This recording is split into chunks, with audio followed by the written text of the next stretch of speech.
کچھ نرمی ہو۔ اعتکاف مصنون کی بات، تو اعتکاف عبادت تو بہت بڑی ہے کہ آدمی گھر در چھوڑے، اپنے اہل و عیال سے الگ ہو، مسجد میں جا کر ڈیرا لگا لے۔ یہ سارے سال میں بھی آپ کر سکتے ہیں، نفلی اعتکاف بھی آپ کر سکتے ہیں، جب موقع ملے آپ مسجد میں بیٹھ سکتے ہیں۔ میری مسجد میں وہ ٹیلی فون کے ڈائریکٹر تھے، 1 مہینہ پورا 1 سال وہ بیٹھے تھے، رمضان کے علاوہ بیٹھ سکتے ہیں، 1 سال رمضان کا بھی انہوں نے پورے کا کیا۔ تو ایک اعتکاف تو مستحب ہے کہ شوق سے آپ کرنا چاہتے ہیں، یہ جب چاہے کریں، جتنا چاہے کر لیں۔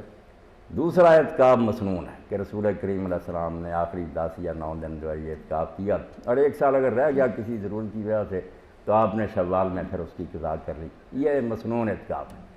ایک واجب اعتکاف بھی ہوتا ہے کہ جیسے اور چیزوں کی منت آپ مان سکتے ہیں کہ میں اتنے نفل پڑھوں گا،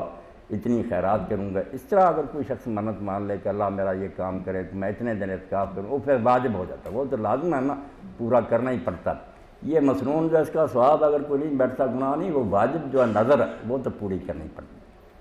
تو تھوڑے دنوں کا اعتکاف جو کر سکتے ہیں لوگ، انہیں بھی اس سے محروم نہیں رہنا چاہیے۔ یہ تو بہت اچھا ہے نا کہ وہ 10 دن ہی بیٹھے، مگر اگر کسی شخص کو اتنی توفیق نہیں، اس کی ضروریات ایسی ہیں تو 1 آدھ دن 2-3 دن بھی بیٹھ جائے تو محروم نہیں رہے گا انشاءاللہ، اتنے دنوں کا تو اس کو اجر ملے گا،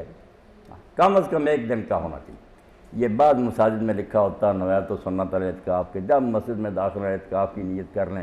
آپ 1 گھڑی کی کریں، یہ نہیں بات صاحب، کم از کم اعتکاف جو حدیث ہے صاحب وہ 1 دن کا تو ہے نا، کہ صبح سے لے کر شام تک آپ بیٹھیں روزہ رکھ کر، یہ اعتکاف کم از کم، زیادہ جتنے دن